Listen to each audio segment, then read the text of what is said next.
imaginons que vous voulez écrire 10 000. Vous pouvez l'écrire aussi comme ça, avec le tiré du bas, tiré du 8. Et aussi en exposant 4, parce que il y a 4 zéros. Voilà, c'est les 3, c'est exactement la même chose.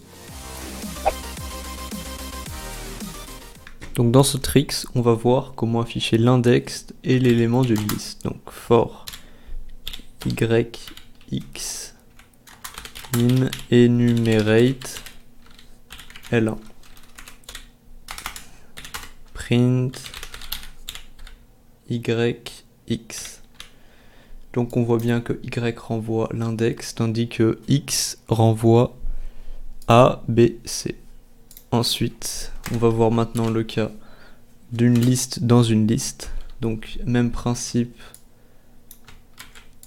que au début, sauf que là, la liste c'est liste.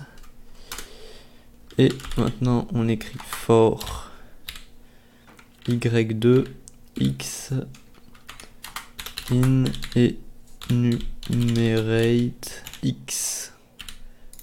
Vu que ça prend les éléments, x va renvoyer ça en 0, ça en 1 et ça en 2. Donc on affiche y2 et x. Donc ça va parcourir tous les éléments. Voilà. Et y et y2 nous renvoient la position.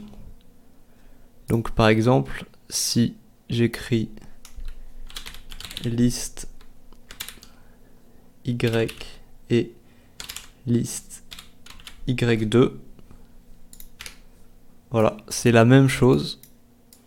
Donc c'est assez utile si vous faites des comparaisons, plutôt que d'écrire à chaque fois liste y2, vous pouvez comparer directement le x et après utiliser l'index.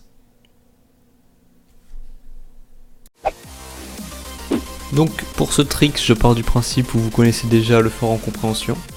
On peut rajouter une condition if x égale à 2. Donc là, x va prendre les valeurs de 0, 1, 2, 3, 4. Donc il y aura 4. Voilà. Vous pouvez même rajouter un else. Donc là, vous ne partez pas de la fin, mais vous partez après le x carré. If x égale à 2, else 10. Donc si x n'est pas égal à 2, x prendra la valeur de 10. Voilà.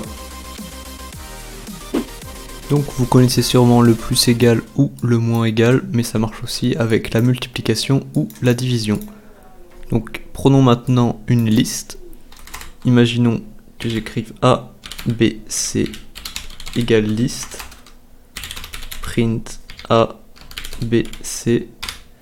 Et ça nous affiche les éléments de la liste. A a pris le 1, B 2 et C a pris le 3. Voilà, cette vidéo est à présent terminée. N'hésitez pas à mettre un like pour le référencement, à vous abonner pour ne rien rater. Je sors une vidéo par semaine. C'était Arthurus.